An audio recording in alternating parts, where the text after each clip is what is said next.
June 2019 UGC net question.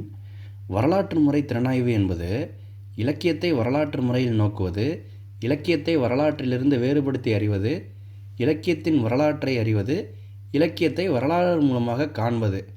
இவற்றுள் எது சரியானது அப்படின்னு கேட்டிருக்கிறாங்க. இந்த கேள்விக்கான பதில் திறனாய்வு கலைன்னு தீசு நடராஜன் எழுதின புக்கில் இருக்குது. இலக்கிய உலகில் இதில் வரலாற்றில் திறனாய்வினை முப்பெரும் பகுப்புகளாக வகைப்படுத்தி காணலாம். அவை இலக்கியத்தை வரலாற்றின் அடிப்படையில் அல்லது அதன் பின்னணியில் நோக்குதல், இலக்கியத்தின் வரலாறு காணுதல், இலக்கியத்தில் வரலாறு கண்டறிதல், அதாவது இலக்கியத்தை வரலாறு மூலமாக கொள்ளுதல் அப்படின்னு 3 பகுப்புகளை கொடுத்துருக்குறாங்க.